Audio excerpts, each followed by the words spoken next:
Yo, what's up guys, it's your boy Sami here. Today we are gonna see, what if Naruto merged with Juubi, time travel, part 2. Hope you'll enjoy this video. So before we start, please subscribe to our channel, and like this video. So let's get into the video. The cherry blossom haired medic was currently waiting in the lobby, holding a pamphlet. She was still debating if she should hand the piece of paper to the Hokage or just invite him. The Hokage's secretary, Shizune, suddenly appeared in the hallway, and smiled. She nodded her head at the black-haired woman, and headed to the Hokage's room. Opening the door, the Hokage looked up from his glasses, and nodded, turning to his paperwork once again. Sakura-chan, what's the problem? Sakura nodded her head at the Hokage. Ever since her teammate had been her leader a year ago, he was burdened with problems. She knew the Hokage didn't even have time for himself, and seeing him inside the office, always discussing Konoha's matters. He had also developed the famous Hokage mode, where he became serious, and always had a blank face when speaking. At first, she never thought Naruto would have developed that side of him. He had never shown her this side, always had a smile on his face, or a happy expression. Those were the only ones that she had seen. But when she had learned from him, it's my dedication to Kakashi-sensei, and Iro-senin, Sakura-chan. Always be serious in your job, that's Iro-senin, and his spy work, and don't show what you think of the topic, that's Kakashi-sensei. Then he smiled. But don't be sad, I wouldn't change completely. I'd still be Uzumaki Naruto, deep down. Now, in front of her, was him, in his stature of 6'3". How the hell did that happen? She did not know, that was intimidating, but had a calm feel, she believed. The man was now respected in all elemental nations, and was dubbed as Konoha no Kamikaze, because he had an abnormal shipping mode control over his wind manipulation.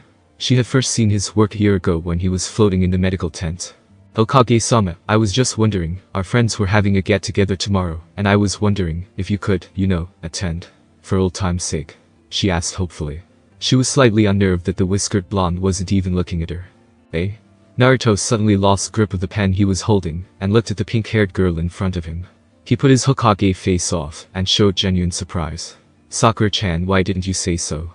You didn't need to have a schedule with me, I thought this was something urgent, a report. I thought you were busy. Being the Hokage, and all Sakura apologized, but inside she was finding it funny that the Hokage lost composure. Even if he was Naruto. So where will we meet again? The blonde asked. In return, the medic nin handed the pamphlet. Naruto scanned the paper, and put it under the paperweight. Turning his gaze on her, he nodded, smiling slightly. Sakura inwardly became happy. This wasn't a fake smile where Naruto's smile didn't reach his eyes. This was a reserved, genuine smile. She doubted that others had seen it. I'll try to come. I promise.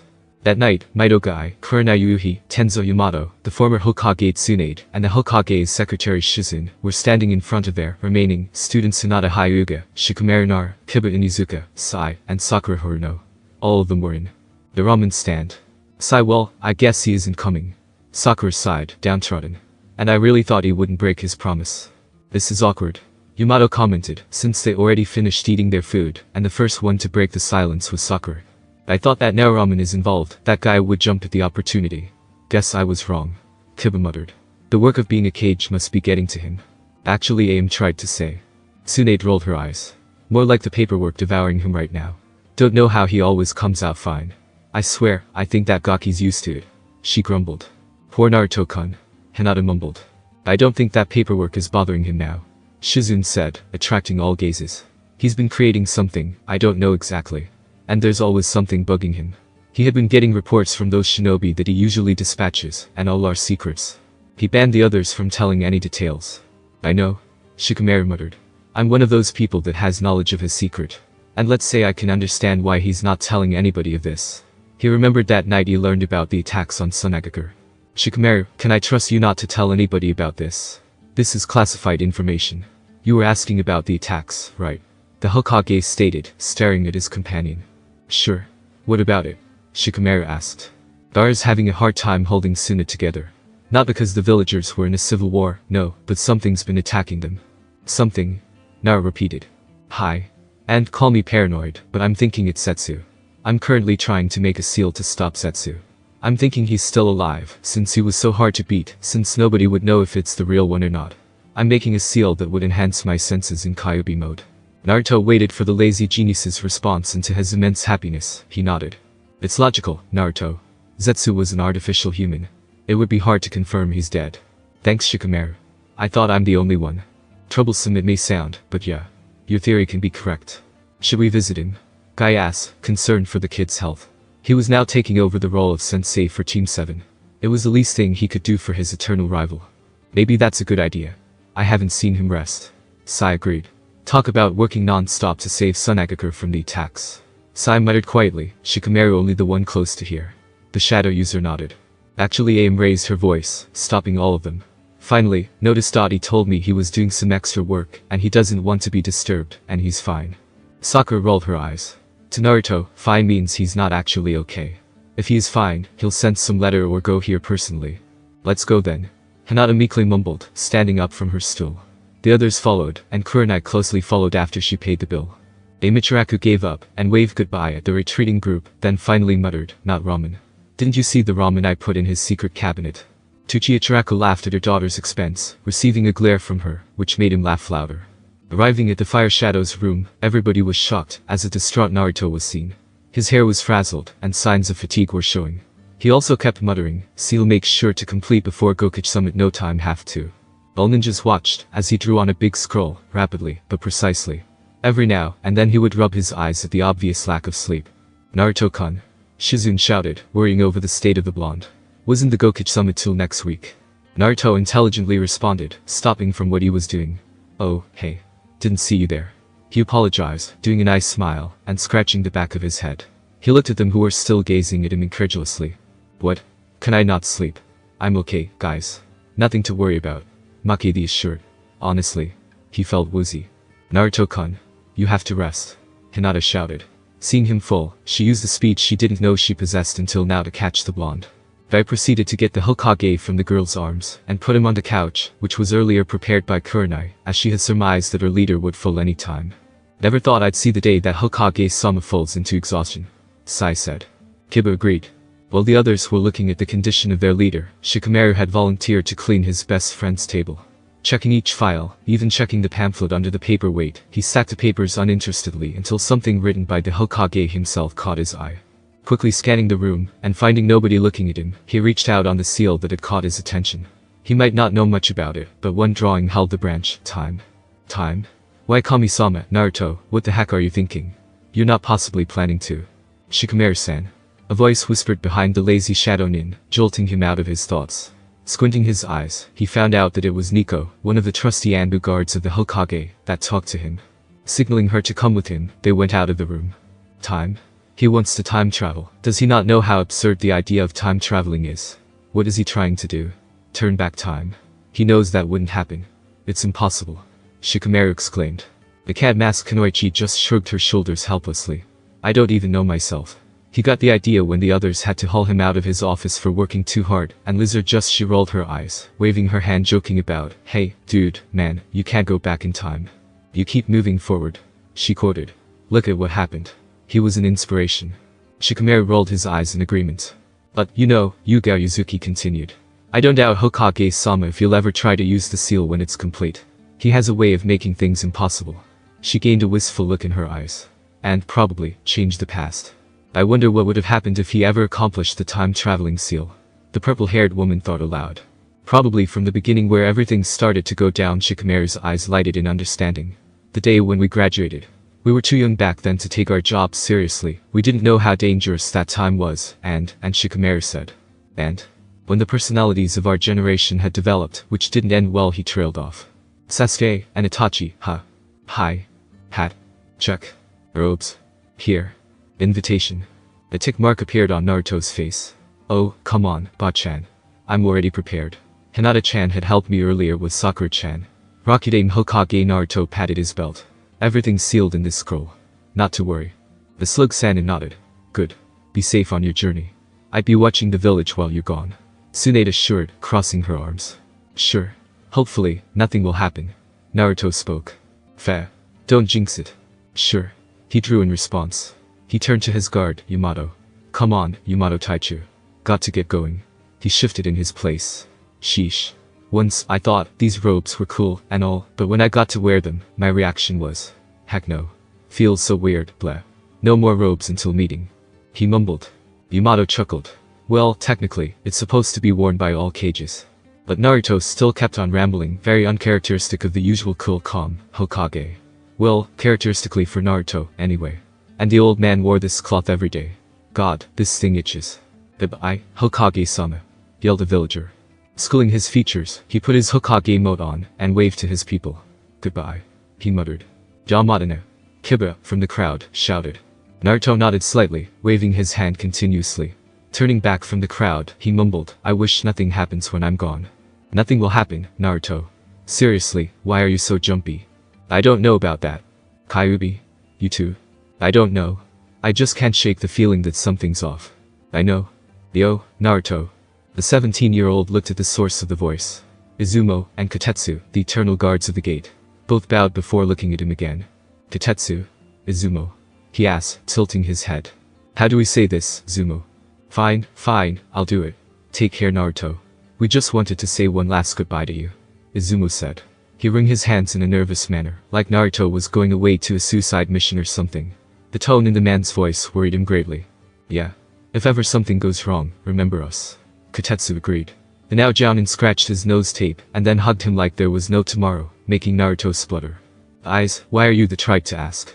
The two glanced at each, really didn't know why they were behaving that way, but for some reason they just wanted to say goodbye to the kid who they have always watched passing the gates numerous times in the earlier years, saving the village, then the whole world. The brat that a lot of people were annoyed with, who despised the one sealed in him, and his pranks, but now they're... Don't know. Kotetsu admitted. He shifted nervously. We just... Naruto repeated. Kotetsu looked at the expectant guard Yamato walking already. Nothing. Hokage-sama, we're running late. Yamato remembered. The blonde made one more suspicious glance at the two. Hi. Bye. He walked beside Yamato cautiously, still trying to decipher why the two reacted like that. So far, he didn't have anything. Nobody saw it, but after everybody left, Yamato turned around, eyed the two briefly, then turned back, and Izumo and Kotetsu were stabbed from the back, and both fell, dead.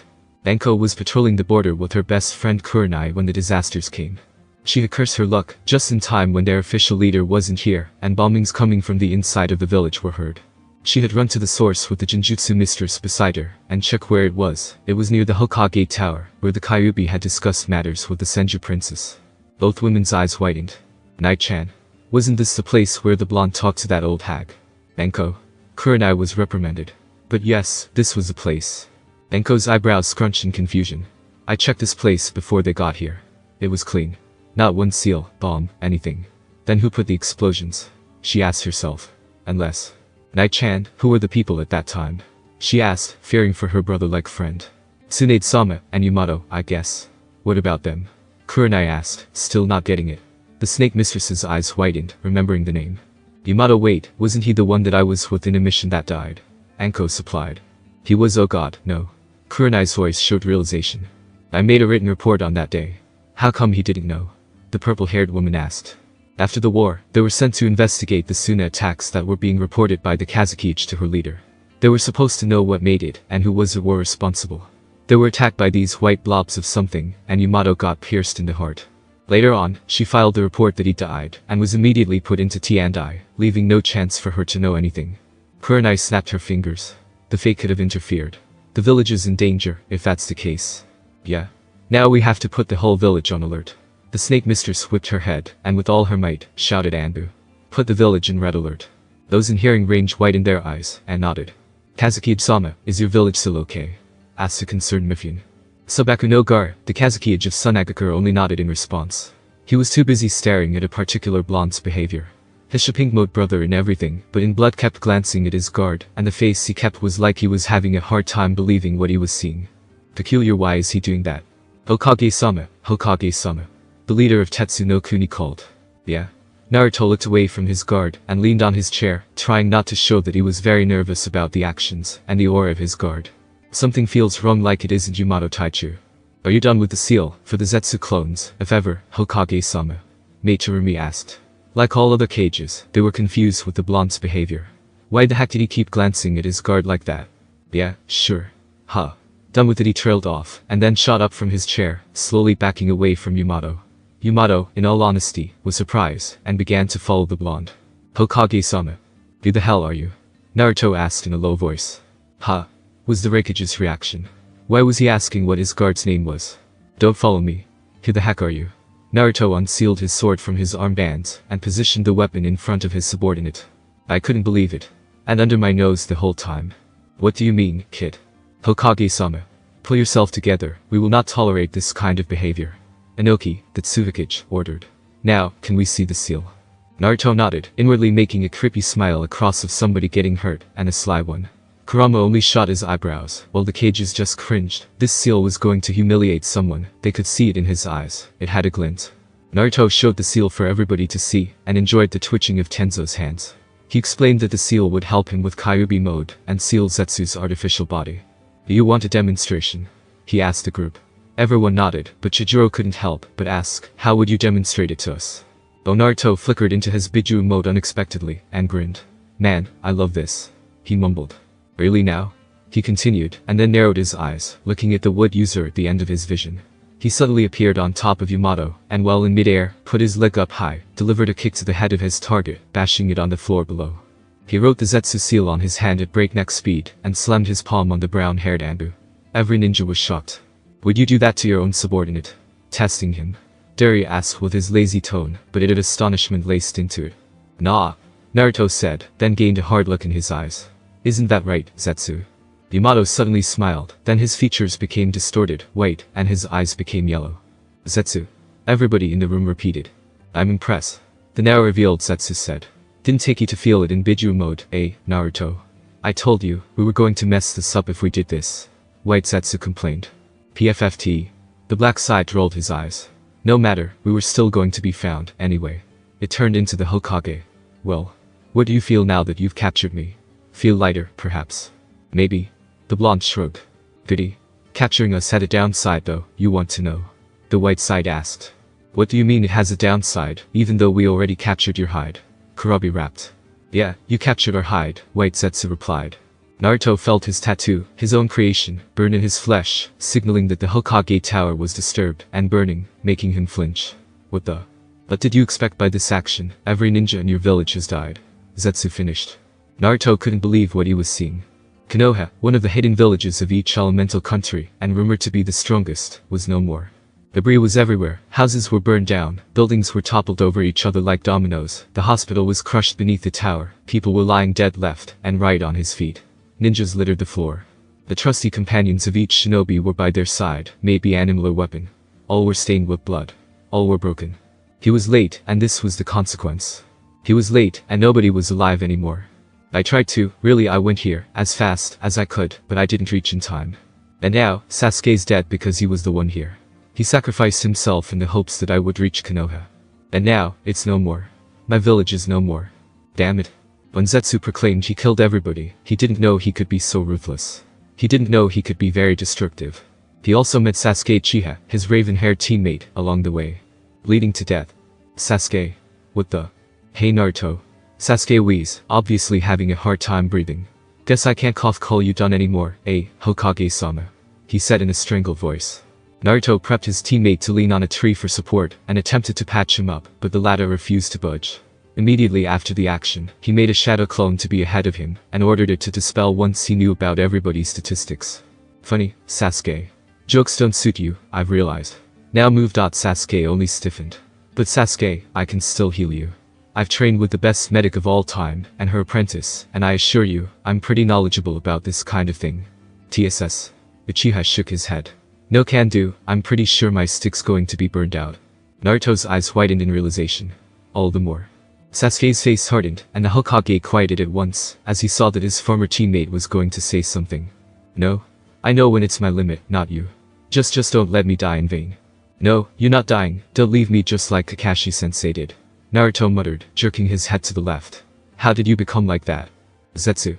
He replied, making Naruto's fist shake in anger. He had an upgrade, Naruto. We shouldn't have allowed him to leave, much less be alive. In the end he was the most dangerous of all. I admit, I didn't see that artificial human beings were the most dangerous. I thought it'd be Obito or Madara. He gained an impressed look in his eyes. You have some tough Anbu, Naruto. They fought till they died.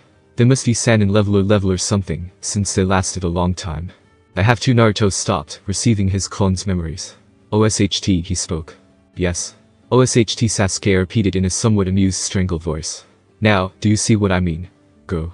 I'm just a ninja. We die. But if you go back to the village, and everybody's dead, is it even worth being called a village if it is burned and bombed to the ground? Are you going to be comfortable that you weren't there in the crossfire? Naruto shook his head. Yeah, I may be sounding like a philosopher right now, but it's the truth. You have to hear this if you want to be a good Hokage. But I want to relay, you are one. He said, coughed a few times, and glared at the blonde in front of him. What? I vaguely remember that once you wanted to incinerate Konoha to the ground, Sasuke. Now is not the time. The Uchiha growled, attempting to sock him in the face senseless. Attempting. Omen, he mumbled. Go. He should have listened to Sasuke faster. He should have used Hiraishin or something. He could have done anything. Hey kid, don't tell me you're going to wallow in sadness because of this, won't you? Hey Kyuubi. Nah, I'm not going to wallow in sadness and despair. Good. I could just kill myself. No? Kurama shouted in his container's mind, momentarily forgetting that he was loud when shouting. Is it? You're just going to kill yourself. Is that how we you end? Because you committed seppuku? I refuse. Then what do you suggest for me to do? Everybody's dead. Even Zetsu's freaking dead. I don't even know if the other cages are still alive, Kurama. My team's dead, too. Now it's not only Kakashi, but now it's Umato, Sakurai, and Sasuke. What's to live for? Kyuubi no Kitsune laughed loudly in his mindscape. I don't really know what I'm going to think of you anymore. Sometimes you're the calm and collected Hokage, sometimes you're the blundering idiot, sometimes you're the unbelievable genius of certain aspects, sometimes you're the merciful killer, sometimes you're the kind-hearted friend, and overall, you're Naruto. But are you really an idiot? Naruto frowned, while having a blank face. He put two and together, but his only answer made him splutter in astonishment. Kurama, I know, everybody has died, we're the only ones left, but is using this seal self-made seal, may I remind you to the extreme? I don't really know if it would work. Besides, I only got the crazy idea from Bear when he commented on you can't change anything. Keep moving forward, dude. What I should do, I only made it for the heck of it. So you didn't make it to use it, just for the heck of it. His kid was ridiculous. Yeah. But do you really want me to use it? What if it fails? You die or rather, I die, you fade, and whatnot. Don't you care for the implications? I don't care. I just hate seeing you in Naruto-ish. Naruto-ish. You know what I mean. Now do it. Naruto nodded, and brought out a scroll from his belt, and opened it. Scanning the scroll, he selected the untested file, and opened it. Recognizing the seal, he drew a deep breath, and closed his eyes. Biting his thumb, he delivered a message to his tenant. Hey Kurama, he said aloud. Kid. Kyuubi perked up. Thanks for believing in me. I never could have gone this far without any of your help, but having faith in me that this technique would be a success, it's not enough to express my gratitude. I hope it will work. No problem. You do have the habit of the impossible, even without my help. Let's see if that luck will last. The Nine-Tails grunted. The Hokage swept the blood on his thumb to the seal, and he watched the seal, as it glowed, and brightened up, then floated. The last thing he saw was a bright light, and he blacked out. Time traveling has many advantages. You get to go back, change the SH in life you may have had, or correct your past mistakes, and make your previous life better. You could probably use it as a haha sucker prank to your enemies, and your rivals.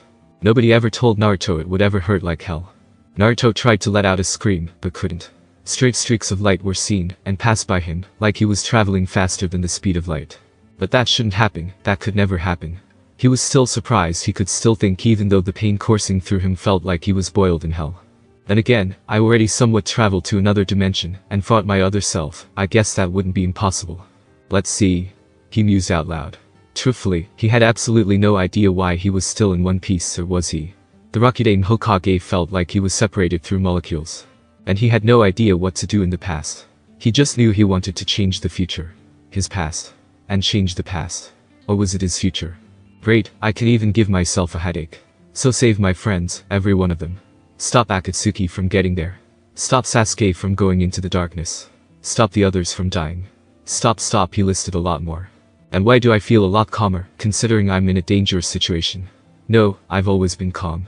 Sakura-chan just makes me nervous. And that reminds me, I have to stop her hitting me. Tsunade-chan told me I had a brain tumor in my brain, and a blood clot caused by repeated punches. But, she laughed in the end. Was she bluffing? But she looked so concerned. Yet she punched me afterwards. A light punch, she had explained, but both of their punches were beyond normal. Now where was I? He didn't get to answer his own question when he was suddenly jerked to the end of whatever he was traveling in. Kurama, the Kyuubi no Kitsune, prided to be the most powerful of the nine, and world-renowned as the most ruthless, merciless, and dangerous demon destroyer of people, was currently gaping. He was staring at the unconscious blonde lying in front of him, chest heaving up and down, tired. Due to chakra exhaustion from performing the seal. And by Kami, his container had really defied all odds. Yeah, even he knew that ninjas weren't supposed to have chakra at all. Shopping mode controlled the elements with affinities. Walk on walls, walk on water, fly, glide. Shopping mode controls shadows. Transfer their mind, bring back the dead. Change bodies by transferring your soul. Make a doppelganger. Destroy establishments with a punch. Have speed that can rival sound. Copy techniques. See the inner human body with your eye. Control gravity. Control life and death. Summon animals unimaginable. Seal things in a scroll. Teleport. Yeah, the stuff. But go back in time with the usage of a seal. And he created the seal because of the heck of it. Unbelievable. Success. He had time traveled. He had time traveled. He had time traveled. Well, there was this one time everything was so hazy his container couldn't even remember they had time traveled, but even that had a limit. This was he had time traveled. Permanently. Naruto, you are one interesting person indeed. Kyuubi grumbled. After a few hours, Kyuubi watched as the whiskered teen in front of him groaned and opened his eyes. He stretched and yawned at the same time, and glanced at Kurama. Hey Kurama. How's it going? He asked casually. Oh, the usual.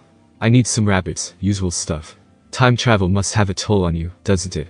The fox replied, mimicking the blonde's tone, as he saw he wasn't fully awake yet. Time travel, the future Hokage mumbled. Wait, time traveled. I succeeded. He calmly asked, eyes betraying him, as they widened in astonishment. Kurama would have furrowed an eyebrow if she had one with a different reaction that she had received than what she was expecting. I succeeded in time traveling. Great. Woohoo. He exclaimed. He looked up to Kyuubi. What did time travel do to you? She asked in a monotone voice. What do you mean by what time travel did to me? I don't feel anything that has changed. Nothing. You seem calmer. Could I talk to the more sensible guy I know, the one that I had from the start, cause if I don't, I'm not helping. Kurama continued. I assure you, I am he. Naruto assumed a serious stance. Kurama knew it was Naruto, but the personality was kind of like the Hokage mode plus Kakashi's, and assumed his personalities added. And the speech pattern was also strange. Now, that I have traveled back to what I don't even know the year. I assumed that I would have a new identity. Probably be reinstated as a Konoha shinobi. Changing my appearance, then bypassing the security of the Sandaime Jiji would be hard, since he always analyses the things that he signs, so how could we slip through? I prefer not slipping through his grasp. Kurama spoke, filing her suspicions for later investigation. I'd rather tell him my true identity, with proof, of course, than let him help keep your identity a secret. Let's say, like an SS class secret. He would understand. Sure, that's good. But won't my identity create a paradox, from me being here, and my past self existing? He asked the legendary being. Sure, it would. That's what's bothering me. There hasn't been any sign, no fluctuation of chakra, nor physical pain to tell me you, being here, made a paradox of your younger self. But nonetheless, let's be thankful. You can make that permanent seal for henge that you used when you eliminated that tyrant from the land of rice. Thanks Kyuubi. Well, got to go. I have many things to do. Oh, wait, he looked back at Kurama. Which would you prefer? I was a hunter nin, and I quit because I wanted to become instead, or I was an Anbu, and I took a break from it. What's better? That sounds too cliché, you know what I mean. I'd rather you were in this village, and this particular village was your home, and you were some kind of a leader there, akin to I guess. Then, one day, your village got destroyed, leaving you as the sole survivor. The end. Yeah. Wait, then I wanted to continue serving other people, and fight being a ninja. I went here to get a license, and I'll tell you I'm somewhat of a bear. Is that okay? And it would explain why I have seen so much sadness. Gar told me I have eyes for a person who has seen war. The blonde asked. Yes.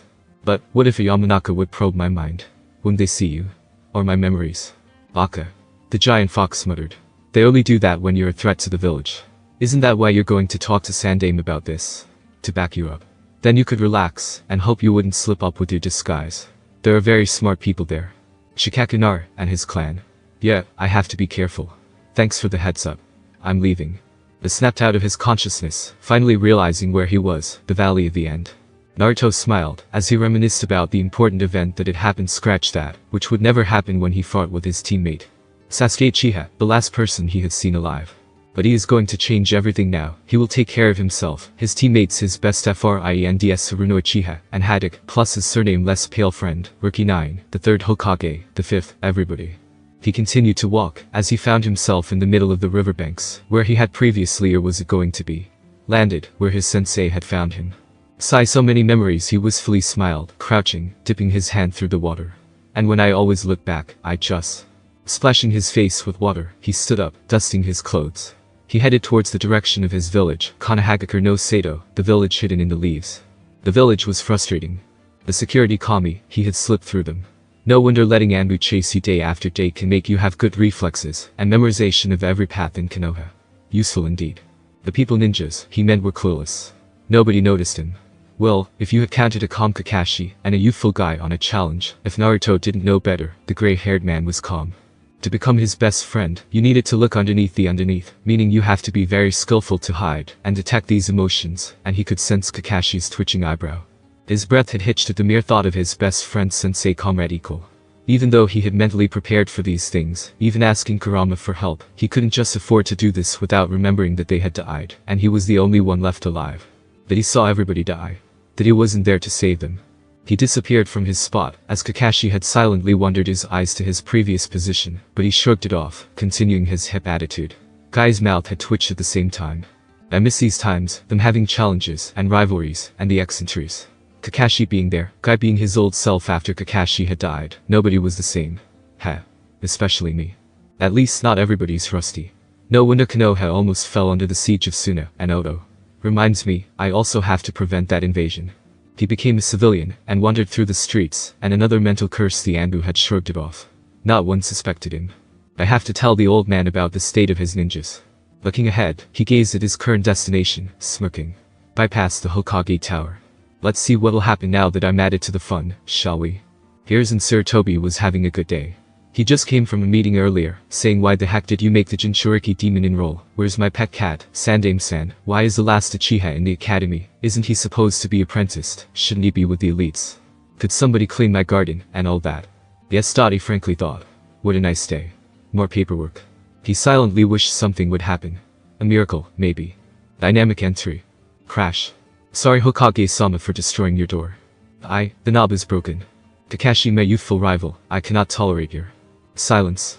The spandex wearing and gravity-defying hair of Grey was seen. I'm sorry, Hokage-sama. Guy's possibly more eccentric than before. The one-eyed apologize. Great. More eccentric. Now he had to deal with these things too. Was he paid enough for this? Guy really now? State your business. Hiruzen said in a bored tone. Sir, we think we have an infiltrator in the village. We sensed him earlier when we were having our challenge. He didn't seem to be a threat to the village though. I don't know. I don't sense him anymore. Kakashi said. To hide from us, you could have a chakra suppression seal that is very effective, hide Joun incapacity, or Kage-san incapacity. We don't know. Sir Toby was about to respond when his secretary strode in with a troubled look on her face. She nodded her head towards the two in the room, and leaned over to talk to the Hokage. Hokage-sama, there is a civilian outside. He told me to tell you, she whispered in a lower tone, code 640. Sandame's breathing hitch. Code 640, this is no ordinary civilian. And he means business. We'll let him in a while. He finally ordered. His secretary nodded and went back. What was that, Sandame-sama? Guy asked seriously. A report came from the gates. Seems like another ninja with a chakra seal of my wayward student was tasked to get the forbidden scroll again, since we failed by the hands of Uzumaki Naruto and Yumi no Iruka. Kakashi realized. We understand. Good. They bought the lie. Now I have to send them about with no suspicion at all. Any more concerns? He asked kindly. None, sir. Both answered. Okay. I had a meeting supposedly when you came in. I have to apologize to him now. Hi. Both shook their heads goodbye and sunshine out of the room. Now? The Hokage said, schooling his features. He made a hand sign to order the current ambus guarding him to leave, and they reluctantly complied. Send him in. Current Hokage stared at the future Hokage. Both stared back at each other. Hello. Are you a civilian? Hiruzen asked kindly. Nope. The man in front of him answered bluntly. He wanted to be blunt as possible, let him know he was from the future, and cry for old time's sake. Seeing the old man stare at him like that, like when he was younger, he just wanted to hug him and cry all his sadness. Sissy. Kyuubi thought. But at least his container didn't hear that. The last thing he wanted to do was his sleep to be disturbed because of his anger. Are you an enemy? Nope. Never was in the first place. Why the heck would I do that? Attack the village, I mean. And I'm here, hands in surrender position. Interesting. This man in front of him has a very keen sense of humor. Then, who are you? He asked finally. The man's eyes steeled. Is your privacy sealed up? Are your Anbu already gone? The Hokage frowned. I had earlier. It's always put up if it's code 460. He narrowed his eyes. How did you know that, specifically? Only Cages knew that. Even my top doesn't know that. Who are you? He punctuated. He gave a lot of color intent, trying to make the civilian scared. He failed. The civilian sighed and released the henge. It's good to see you, the smoke cleared, making the Hokage's jaw drop. Jiji. Yondaime, he stuttered. Minato exclaimed, surprised. No. I'm not him. Look more closely. Do I look like Dad so much? He looked at him, and he was more surprised than earlier. He had whisker marks, but it was faint, hard to see or notice at first glance. He was tall, and had a couple of red streaks at the ends of his hair. He also had an aura of confidence and calmness. Naruto, he said. But the confidence part he could understand. His surrogate grandson was actually overconfident. But calmness. He already doubted the man in front of him wasn't Naruto, but actually Minato. The word calm had never been used as a description of Naruto. He was too hyperactive, boisterous, outspoken, rude, stubborn, disrespectful. For some reason, in Naruto's seal, Kurama knew Hiruzen was also thinking about the personality change. Yeah, it's me. 2 words. He lifted 2 fingers. Time. Travel. A third resisted to say, yeah, right. You're bluffing. From the statement, time travel, personality change. Wow. Time travel, very funny. It's true. Naruto nodded. Look, I even got Tsunade Bachan's necklace, Hiruzen's mark for Sengen, Kakashi's bells, here, on my necklace. Where'd you get that? Hiruzen asked, astonished. Oh wait, better yet, tell me something only Naruto may know. He said. I'm the son of Minato Namikaze and Kushina Uzumaki, godson of Jiraiya. He trailed off, as he saw the old put up his hand. Tell me something I would only know. Hiruzen asked, eyes boring into the blonde's eyes. Kanan's eyes watered. When I was little, you'd always comfort me. Bring me to ramen. You were the first one to look at me not like a monster. You showed me the next people that would care for me, Tuchioji-san and Ayami-chan. You told me even though I like ramen, sometimes Tuchioji-san would treat me to a healthier lunch, he said wistfully. And then, you patted me on the head and said, I know you'll be great, Naruto-kun, I believe in you. Hiruzen was startled at the raw emotion the man in front of him was emitting. He no doubt believed he was his surrogate grandson, even if it was unbelievable. Naruto patted. Okay, I believe you. You time traveled, as much as absurd it may sound, I believe you. So times must have been dire in the future if you were that desperate. Desperate?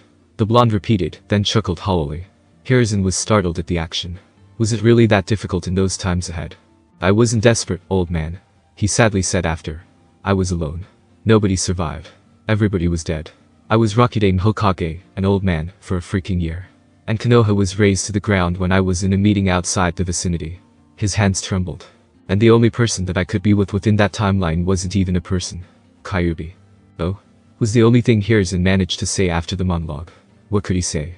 I'm so sorry that happened. Looking at the current situation, he asked, do you know what Urid is? Truthfully, I have no idea. I made the seal for fun. I had no idea I would really do it, Gigi. You took the risk just to change everything. Yeah. They replied. What? I had to. I may have been transported by the time of my dad, or to yours, or to the Sannin, or to your sensei's, and the furthermost would be the Rikido Sennin's ear. I don't know. I didn't care. Well, you're in luck. It's just the time when you're enrolled in the academy. I'm still 9. Oh, wow. Kurama, you awake? Kurama faked a yawn, waking up, and putting his paws in front of her. She had been intent on why her container suddenly became like Minato. Grunt, I'm awake. What do you want? I'm still 9 years old in this timeline. We have to change our plan. Any suggestions? You could be a hunter nin, perhaps. Could I be stated as a Konoha shinobi hunter nin, perhaps? So I could stay away from Konoha for a while. Trying to sort your memories, perhaps. The wizened leader asked in understanding. Hi. Truthfully, he just couldn't bear to see them or any Konoha ninja at the current time, their deaths still fresh in his mind. And he wanted to get away from Naruto, his counterpart, because it would trigger him to wish he was there, not the kid. What would be your name, perhaps?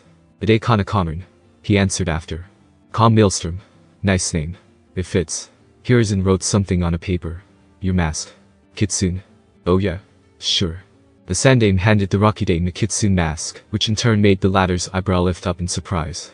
I made one, if you ever register to Anu. Since you're still young in this timeline, I should give it to you. The third nonchalantly said. Oh? He placed a seal on his arm, making his hair stand into a different position, and his whisker marks to fade completely. His Anu tattoo disappeared also, changed his eyes, since it was now narrowed, just like his father. It would be better to make it violet, a mix of red, and blue his father's, and mother's respective colors, and Kyuubi secretly put black lines in his eyes. He was a completely different person, in a henge perhaps, but had a permanent seal. Hidekana Kamen, I promote you to Hunter Ninja, a ninja under me that would serve with loyalty, and obediently. I expect great things from you. Hiruzen looked expectantly at Kamen, mentally saying, really expect great things from you. Kanon put the mask on his face. Arigato gozaimasu, Hokage-sama. Thus, a new adventure of Naruto Uzumaki, now dubbed as Kuranade Kana, has started, now, as a hunter ninja. There were a few changes in this timeline though, minor changes, but he was intent in changing it, so it could be patterned to his former timeline. As a hunter nin, Kanon met Yumino Iruka, his former academy teacher, on a mission, bleeding heavily. He had helped the scarred ninja, as he made a shadow clone to heal him, and defeat the A-rank ninja he was tracking. The two quickly became friends, and both were relaxed with each other, mission or not. That was the first minor detailed difference. Iruka was a hunter nin. Sometimes though, they took time playing with the academy students, and Iruka admitted afterwards he was not really into hunter nin. Kanon had asked why, yet Iruka didn't say anything further. They still continued doing missions, though. What he didn't know was that Iruka had seen him wake up suddenly when they were on a mission, pale, sweating, eyes widened in fear. He had a dream of everyone's dying face that day.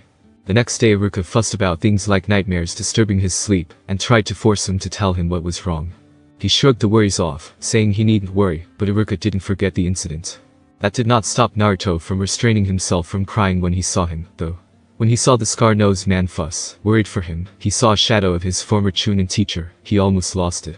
He also became friends with Morino Ibiki, head of the T&I department of Konoha. The gruff man became his friend when he would usually bring enemies to him for interrogation. Sometimes, he would also pitch in and, in Ibiki's words, scary, horrifying. TCH. Torture and interrogation is fun. And if you're a sissy, this isn't your place. Nice man, actually. Both in his past and present. Just loves to torture and have new clients. Second change was actually Inoichi Yamanaka. Here he balanced being an interrogator and a florist. Well, he didn't know much about that man, but Ino in the academy days told Sakura he was eavesdropping, sue him, that her father was and only took missions if the Hokage needed to. Inoichi Yamanaka, Biki's partner, was a little subtler than him, yet they still got along. Sometimes he helped him with the Yamanaka flower shop, where he met his wife. Nice woman. Ino seemed to always be with Sakura, so Kanon didn't care. She was still Inko, much like his younger self, daring, one hell of a Kunoichi. He viewed her like an older sister, but she treated him as a lover. Yeah. His 3 years becoming a hunter was fun, indeed. He became mature too, a little. He didn't know he was just fooling himself. Thanks for watching my video. Leave a like if you enjoyed my video, and also do consider subscribing to my channel for more awesome content. See you next time, till then sayonara.